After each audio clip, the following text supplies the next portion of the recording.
Hello, good morning everyone. स्वागत है एक और नए वीडियो में। और आज के वीडियो में काफ़ी एक इम्पॉर्टेंट कॉन्सेप्ट के बारे में बात करने वाले हैं जो बड़े बड़े हेज फंड्स यूज़ करते हैं, या जो बड़े बड़े हमारे इंडियन मार्केट में जो डीआईआईज हैं, जो कि म्यूचुअल फंड्स है, वो यूज़ करते हैं। एंड ये बेसिकली मेथड में हम लोग ये सीखने वाले हैं कि कब हम लोगों को अपना एलोकेशन निफ्टी में या लार्ज कैप्स में ज़्यादा रखना चाहिए, एंड कब हमारा एलोकेशन स्मॉल कैप या मिड कैप में ज़्यादा रहना चाहिए। एंड इस कॉन्सेप्ट को सीखने के बाद जो चीज़ें अच्छा परफॉर्म कर रही हैं उसमें हमारा एलोकेशन ज़्यादा रहेगा most of the time. And जैसे 2018 और 2020 के मार्केट में जो हमारा स्मॉल कैप था या मिड कैप था वो परफॉर्म नहीं किया था, बट लार्ज कैप ठीक ठाक परफॉर्म किया था। तो उस पीरियड में हम लोग कैसे स्मॉल कैप मिड कैप से बाहर हट के और लार्ज कैप्स में शिफ्ट कर पाएँ, रूल बेस्ड एकदम। एंड जब वापस से small cap and mid cap rally देना स्टार्ट करे तो वापस हम अपना लोकेशन कैसे लार्ज कैप से ज़्यादा मिड कैप में, स्मॉल कैप में हम लोग शिफ्ट कर पाएँ।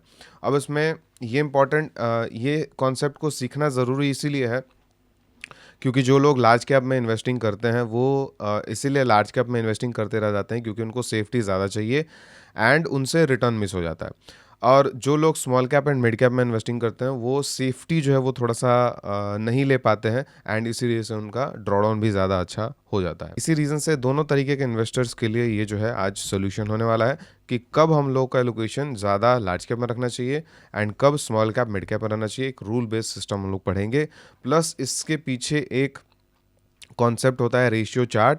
तो उस रेशियो चार्ट के बारे में हम लोग अच्छे से पढ़ने वाले हैं, जिसको यूज़ करके हम लोग ये कंक्लूजन पे आएंगे। एंड रेशियो चार्ट्स में बहुत सारी और भी चीज़ें हम लोग देखेंगे जिससे हम लोग गोल्ड हो गया, निफ्टी हो गया, ठीक है, सबको हम लोग कॉम्बिनेशन बना के कुछ फाइंड आउट करने का कोशिश करेंगे, ठीक है। एंड ये वीडियो बहुत इंटरेस्टिंग होने वाला है, तो पूरा वीडियो को जरूर देखिएगा। एंड इस वीडियो से अगर आप कुछ सीखते हैं तो कमेंट जरूर करके जाइएगा। तो सबसे पहले हम लोग रेशियो चार्ट समझ लेते हैं कि रेशियो चार्ट होता क्या है। तो सपोज कीजिए कि हमारा एक निफ्टी का चार्ट है एंड हमारा यहाँ पे एक गोल्ड का चार्ट है, ठीक है। तो हम लोग निफ्टी का और गोल्ड का चार्ट हम लोग अलग अलग देखते हैं, राइट, अलग अलग।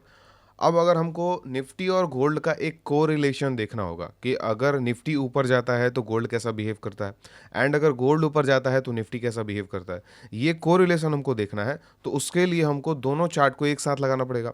अब एक साथ लगाएंगे, अगर हम लोग निफ्टी को और गोल्ड को प्लस करके लगाते हैं तो क्या हमको पता चलेगा कि इन चार्ट्स में क्या सिमिलैरिटीज़ हैं या क्या प्रोपोर्शन है इसमें, ठीक है।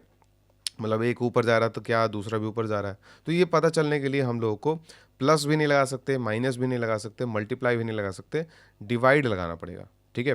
तो जब भी कोई चार्ट को हम किसी चार्ट से डिवाइड करते हैं, ठीक है, ए डिवाइडेड बाई बी, अगर हम लोग कोई भी चार्ट को डिवाइड करते हैं तो ये एक रेशियो चार्ट बनता है, ठीक है।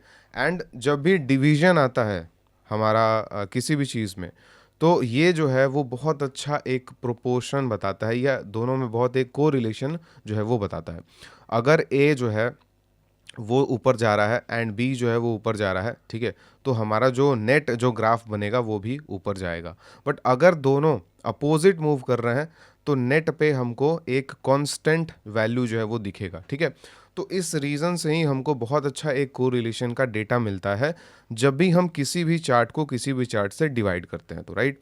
अब इसी डिवीजन के मेथड को हम लोग रेशियो चार्ट बोलते हैं, एंड इसी मेथड से हम लोग एन नंबर ऑफ, मतलब अनलिमिटेड डेटा जो है वो हम लोग बना सकते हैं, जो हमारे लिए बहुत ज़्यादा हेल्पफुल हो सकते हैं। तो चलिए हम लोग स्टार्ट करते हैं। तो जो कॉन्सेप्ट हम लोग पहले समझने वाले हैं उसी से स्टार्ट करते हैं कि कैसे डिसाइड किया जाए कि मार्केट में निफ्टी में, सॉरी, लार्ज कैप में ज़्यादा हमारा एलोकेशन रखना है या हमको एलोकेशन जो है वो मिड कैप या स्मॉल कैप में रखना है, ठीक है। तो ये बहुत फेमस बोल लीजिए, क्योंकि अच्छा, ये जो कॉन्सेप्ट है, जितने भी ईटीएफ्स आप लोग देख रहे हैं मार्केट में जो लिस्टेड हैं, ठीक है, इंडेक्स फंड जितने ईटीएफ्स होते हैं, ईटीएफ्स जो है वो ऑलमोस्ट यही रूल जो है वो फॉलो करते हैं। तो ये जो हम लोग आज रूल डिस्कस करने वाले हैं ये ऐसे ही इधर उधर का रूल नहीं है। ये जो म्यूचुअल फंड्स यूज़ करते हैं, जो फंड मैनेजर्स यूज़ करते हैं, वो रूल जो है, और बहुत सिंपल सा रूल है, ठीक है। अब इसमें हम लोग को क्या करना है, हम लोग क्या करते हैं, स्मॉल कैप को यहाँ पे हम लोग ऐड करते हैं, ठीक है, मिड कैप के साथ। स्मॉल कैप 100 को हम लोग सेलेक्ट कर लिए, यहाँ पे हम लोग प्लस किए, ठीक है, और फिर यहाँ पे हम लोग मिड कैप को भी यहाँ पे सेलेक्ट कर ले रहे हैं। मिड कैप 150 का जो हमारा इंडेक्स है, ठीक है, इंडेक्स को हमको सेलेक्ट करना है। यहाँ पे नीचे में दिख रहा होगा सीनेक्स मिड कैप, ठीक है। अब इसको हम लोग ना ब्रैकेट में डाल लेते हैं क्योंकि हमको इस टोटल को सॉरी, इस टोटल को हमको डिवाइड करना है निफ्टी के साथ, ठीक है। हम इसको समझाते हैं थोड़ा सा, पहले हम लोग इसको कर लेते हैं। तो हम लोग उसमें यहाँ पे ब्रैकेट जो है वो डाल लेते हैं, फिर यहाँ से हम लोग डिवाइड करते हैं, ठीक है। डिवाइड करने के लिए सिंपल आप कीबोर्ड से भी कर सकते हैं और यहाँ से भी कर सकते हैं। तो यहाँ पर हम लोग डिवाइड कर दिए, अब हम लोग लिखेंगे निफ्टी, ठीक है। अब हमको निफ्टी के साथ डिवाइड करना है, तो हम लोग निफ्टी को सेलेक्ट कर दिए। अब हम यहाँ पे सिंपल एक इंटर जो है वो दबा देंगे, ठीक है। तो यहाँ पे हमारा जो चार्ट है वो खुल गया है। ये जो चार्ट है वो है small cap plus mid cap divided by Nifty, ठीक है। इसका मतलब क्या है कि जब भी अगर इस चार्ट का प्राइस ऊपर जा रहा है, इसका मतलब small cap and mid cap Nifty को आउट परफॉर्म कर रहे हैं। एंड जब भी ये जो प्राइस है वो नीचे जा रहा है, तो इसका मतलब है कि जो निफ्टी है वो small cap and mid cap को आउट परफॉर्म कर रहा है, ठीक है।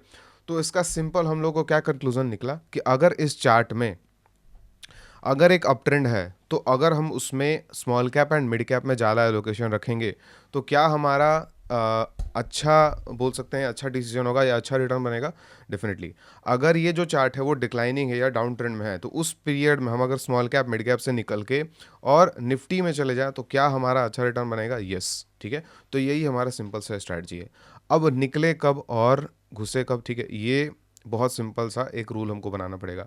एंड इसीलिए हम लोग 200 ईएमए जो है वहाँ पे यूज़ कर रहे हैं, ठीक है। अब सपोज कीजिए कि हम लोग ये जो है जैसे साइडवेज पीरियड में आप देखेंगे, साइडवेज पीरियड में 200 ईएमए तो बार बार ऊपर नीचे टच होगा, ठीक है।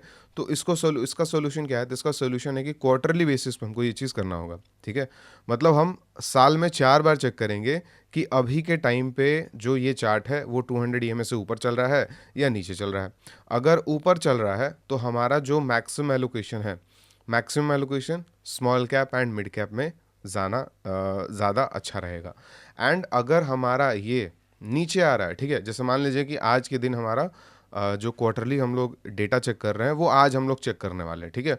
तो आज हम लोग जैसे ही चेक कर रहे हैं तो हमको क्या दिख रहा है कि हाँ 200 से नीचे है, तो अब हमारा एलोकेशन जो है वो ज़्यादा लार्ज कैप में होगा and small cap mid cap में एलोकेशन हम कम कर देंगे, ठीक है। और यही चीज़ जब यहाँ पे ब्रेकआउट हुआ था, यहाँ पे जब ब्रेकआउट हुआ तो 200 ईएमए का, तो सपोज़ कीजिए कि हम लोग मई में नहीं देख पाए, जून में देखें। तो जून में हम लोग जब देखें तो हमको दिखा कि जून में जो 200 ईएमए है प्राइस उससे ऊपर चल रहा है 200 ईएमए से। तो यहाँ पे हम लोग क्या करेंगे, अगर हमारा मिड कैप स्मॉल कैप में एलोकेशन ज़्यादा है अगर, ठीक है, मतलब मान लीजिए कहीं इधर कहीं आप किए होंगे जब भी ऊपर गया होगा, तब तो कोई दिक्कत नहीं है, ठीक है। बट अगर नहीं है, अगर हमारा निफ्टी में एलोकेशन ज़्यादा है या लार्ज कैप में एलोकेशन ज़्यादा है, तो उस केस में हम अपना स्मॉल कैप और मिड कैप में यहाँ पे एलोकेशन इंक्रीज़ कर लेंगे एंड लार्ज कैप से एलोकेशन जो है वो डिक्रीज़ कर देंगे। इससे फ़ायदा क्या होगा कि जब भी मार्केट में small cap and mid cap rally करेंगे, तो वो रैली हम लोग कैप्चर कर पाएंगे। एंड जब भी mid cap small cap performance नहीं देंगे, जैसे 2018 में हुआ था, 2018 में यहाँ पे अगर देखें तो हमको 7 मई या 8 मई को ही हमको एक साइन मिल गया था जिसमें ये हमको साफ साफ दिख रहा है कि अब हमारा allocation mid cap small cap में नहीं होना चाहिए ज़्यादा, अब हमारा एलोकेशन लार्ज कैप में ज़्यादा होना चाहिए। और जब से ये सिग्नल आया था तब से अच्छा खासा मिड कैप स्मॉल कैप में फॉल भी आया था, आप लोग जानते होंगे, बहुत अच्छा मिड कैप स्मॉल कैप में वहाँ पे क्रैश आया था। तो इस पीरियड में हम लोग अगर एलोकेशन लार्ज कैप में शिफ्ट कर दिए होते, तो हमारा ओवरऑल पोर्टफोलियो ज़्यादा गिरता नहीं। तो इसका मोटा मतलब क्या इसका मतलब ये हुआ कि मिड कैप स्मॉल कैप का जब रिटर्न बनेगा तो वो रिटर्न तो हम लोग कैप्चर करेंगे ही, but mid cap small cap का जब जब ड्रॉडाउन ज़्यादा आएगा तो वो ड्रॉडाउन से भी हम लोग बच जाएंगे, ठीक है। तो ये सिंपल सा कॉन्सेप्ट है जिसमें हम लोग इस मेथड को यूज़ कर सकते हैं ये फाइंड आउट करने के लिए कि कब लार्ज कैप में और कब मिड कैप स्मॉल कैप में हमको एलोकेशन बढ़ाना या घटाना है, ठीक है। तो ये बहुत सिंपल है। अब इसी रेशियो चार्ट को हम लोग बहुत तरीके से जो है वो यूज़ कर सकते हैं। जैसे अगर हम बताएं तो हम लोग स्मॉल कैप को निफ्टी के साथ यूज़ कर सकते हैं। जैसे हम लोग यहाँ पे स्मॉल कैप टाइप करते हैं एंड यहाँ से हम लोग उसको डिवाइड करते हैं निफ्टी से, ठीक है। यहाँ से हम लोग निफ्टी से डिवाइड कर दिए और हम लोग इंटर मार दिए। अब इस चार्ट में हमको क्या दिख रहा है, इस चार्ट में हमको बहुत क्लीन दिख रहा है कि ये एक चैनल में मूव कर रहा है। अब इस चैनल को अगर हम लोग पहले से इस चैनल के बारे में पता होता और इस चैनल में हम लोग अगर सपोज़ कीजिए यहाँ पे या यहाँ पे इसको हम नोटिस कर रहे हैं, तो यहाँ पे हम लोग कहीं ना कहीं बोल सकते हैं कि हाँ अब जो है वो स्मॉल कैप अच्छा जा सकता है, मतलब एक स्मॉल कैप में जो अपॉर्चुनिटी है वो बहुत अच्छा है एज़ कम्पेयर टू निफ्टी। तो हमारा एलोकेशन निफ्टी से ज़्यादा स्मॉल कैप में होना चाहिए। अब यहाँ पे अगर हम देख रहे हैं तो यहाँ पे सेम चीज़, यहाँ पे निफ्टी में ज़्यादा एलोकेशन होना चाहिए स्मॉल कैप से। क्यों? क्योंकि ये एक चैनल के टॉप पे चल रहा है, ठीक है। अभी का जो अगर कंडीशन बात करें तो अभी ये यहाँ पे घूम रहा है, ठीक है। यहाँ से ये नीचे भी आ सकता है, यहाँ से ये ऊपर भी जा सकता है, ठीक है। तो इसका सबसे सिंपल क्या तरीका है, अगर ये जो ट्रेंड लाइन हमको दिख रहा है, इस ट्रेंड लाइन के ऊपर जब तक रहता है, ठीक है, प्राइस जब तक यहाँ पे, इस यहाँ पे कहीं पे भी घूमता है, इसको जब तक ब्रेक नहीं करता है, तब तक हमारा स्मॉल कैप में एलोकेशन कोई प्रॉब्लम नहीं है, ठीक है। बट इसको ब्रेक कर जाता है तो फिर हमारा स्मॉल कैप से एलोकेशन लार्ज कैप में जाना ज़्यादा सही रहेगा, एक एक दो साल के लिए या लॉन्ग टर्म के लिए, ठीक है, जब तक स्मॉल कैप का वापस यहाँ पे प्राइस नहीं आ जाता। सिंपल, ठीक है।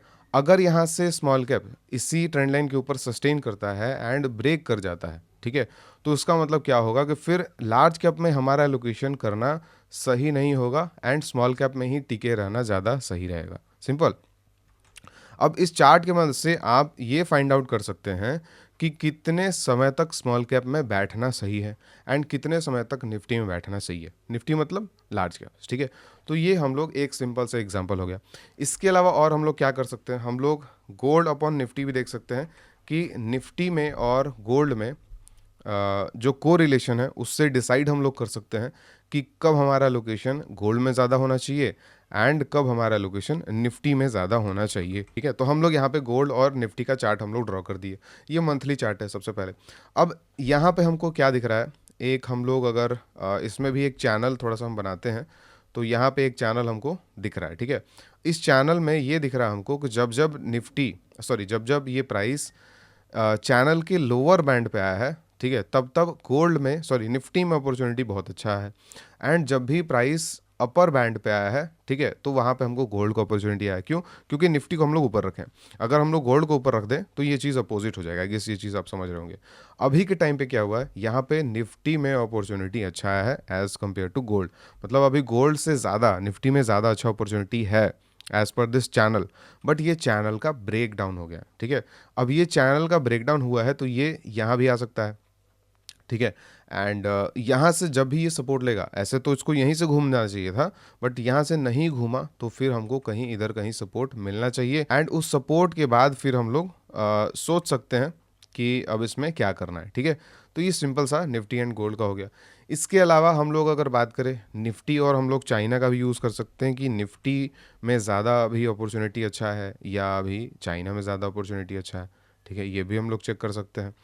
तो इसको भी चेक करने के लिए हम लोग यहाँ से डिवाइड करके एंड यहाँ से हम लोग चाइना का जो HSI इंडेक्स है, ठीक है, HSI को हम लोग लगा सकते हैं, हैंगसेंग को भी लगा सकते हैं, बट हम HSI को लगाते हैं, ठीक है, क्योंकि ये थोड़ा बड़े टाइम फ्रेम, थोड़ा ज़्यादा डेटा हमको इसमें देखने को मिलता है। तो अब HSI में क्या दिख रहा है, ठीक है, इसमें एक करेंटली डाउन ट्रेंड दिख रहा है हमको। एंड इस रीज़न से हमको ये समझ आ रहा है कि अगर ये यहाँ से ब्रेक हो जाता है तो यहाँ से अगेन चाइना जो है वो ज़्यादा अच्छा परफॉर्म करेगा निफ्टी से। एंड अगर ये यहाँ से सपोर्ट ले लेता है तो फिर निफ्टी ज़्यादा अच्छा परफॉर्म करेगा चाइना से। तो हमको इस रेशियो चार्ट से ना बहुत अच्छा आइडिया मिलता है नेक्स्ट ट्रेंड का, मतलब नेक्स्ट एक दो साल में क्या ट्रेंड रहेगा कोई भी इंडेक्स का या कोई भी एसेट क्लास का, वो हम लोग बहुत अच्छे से इस रेशियो चार्ट से आइडिया लगा सकते हैं। अब आप लोग इसमें n number of combinations use कर सकते हैं। आप बहुत बहुत कॉम्बिनेशंस यूज़ कीजिए एंड जो भी आपको एक कुछ डेटा, आपको एक्स्ट्रा ऑर्डिनरी डेटा कुछ आपको लगता है कि हाँ ये चीज़ हम फाइंड आउट किए, तो वो कमेंट में ज़रूर जो है वो टाइप करके जाइएगा। एंड वीडियो कैसा लगा वो भी कमेंट में ज़रूर कर दीजिएगा, ठीक है। अब अगर आप हमारे कम्युनिटी में जुड़ना चाहते हैं तो आप जो हमारा डिस्क्रिप्शन में फर्स्ट लिंक है उस पर क्लिक करके सारे डिटेल्स चेक कर सकते हैं कि हम लोग कम्युनिटी में क्या क्या पढ़ते हैं, ठीक है। एंड अभी जो है वो आप लोग कूपन यूज़ कर सकते हैं DEC, ठीक है, ये न्यू ईयर का कूपन अभी भी वैलिड है। तो हम लोग मिलते हैं नेक्स्ट वीडियो में। Thank you so much.